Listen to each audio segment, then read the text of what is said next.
தினமொரு வசனம். 2 பேதுரு 1வது அதிகாரம் 10வது வசனம். ஆகையால் சகோதரரே, உங்கள் அழைப்பையும் தெரிந்து கொள்ளுதலையும் உறுதியாக்கும்படி ஜாக்கிரதையாயிருங்கள். இவைகளை செய்தால் நீங்கள் ஒரு காலும் இடறி விழுவதில்லை. விளக்கம். அநேகர் ஆவிக்குரிய வாழ்க்கையில் இருந்தாலும் அவர்களுக்கு ஆவிக்குரிய நோக்கம் தெரியவில்லை. அது தெரிந்தாலும் அதனை முக்கிய விஷயமாக எடுத்துக்கொள்ள விரும்புவதில்லை. பெரும்பாலும் இறை வாழ்க்கை என்பது ஏதோ தங்களின் வாழ்க்கைக்கு தேவைப்படுகின்ற ஒரு உதவியை, ஆசீர்வாதத்தை, நன்மையை பெற்றுக் கொள்வதற்கான ஒன்றாகவே புரிந்து கொள்ளப்பட்டுள்ளது. தேவனுடைய பார்வையில் ஆவிக்குரிய வாழ்க்கை என்பது தெய்வீக நோக்கம் சார்ந்தது. தேவன் மேன்மையான சில இலக்குகளுக்காகவே நம்மை அழைத்து சேர்த்துள்ளார். தேவனுக்காக நாம் படைக்கப்பட்டவர்கள்.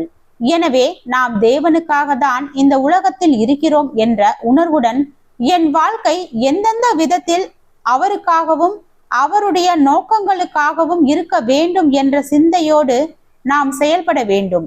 ஆனால் அநேகர் தங்களுக்காகவும் தங்களுக்கு இந்த உலகத்தில் சில உதவிகளை செய்வதற்காகவுமே தேவன் இருக்கிறார் என்று எண்ணுகின்றனர்.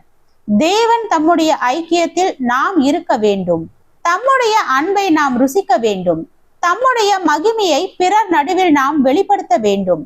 தம்முடைய நித்திய மகிமையில் நாம் பங்கு பெற வேண்டும் என்பது போன்ற உயரிய நோக்கங்களை வைத்திருக்கின்றார். ஆனால் ஏதோ பக்தியாய் வாழ்ந்தால் தேவன் சில நன்மைகளை அருளுவார், சில ஆசீர்வாதங்களை நாம் பெறலாம் என்ற குறுகிய கண்ணோட்டத்திலேயே நாம் கிறிஸ்தவ வாழ்க்கையை பார்க்கின்றோம். என் வாழ்வில் தேவனுடைய உண்மையான நோக்கம் என்ன? எதற்காக நான் ஒரு கிறிஸ்தவனாக வாழ வேண்டும் என்று கர்த்தர் விரும்புகிறார்? ஆவிக்குரிய வாழ்க்கையில் அடிப்படை குறிக்கோள் என்ன என்பது போன்ற கேள்விகளை கேட்க பலர் விரும்புவதில்லை.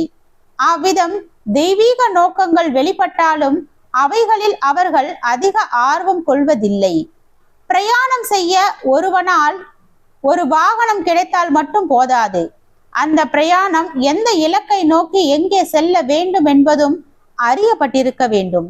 நன்மை, ஆசீர்வாதம், அருள் போன்றவற்றின் அடிப்படையில் மட்டும் கிறிஸ்தவம் புரிந்து கொள்ளப்பட்டால் அங்கே கிறிஸ்தவ மகிமை பிரகாசிக்காது.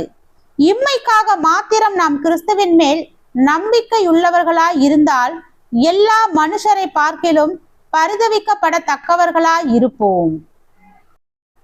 ஜெபம்.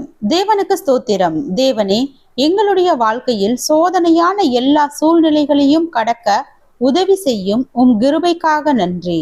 ஆமென்.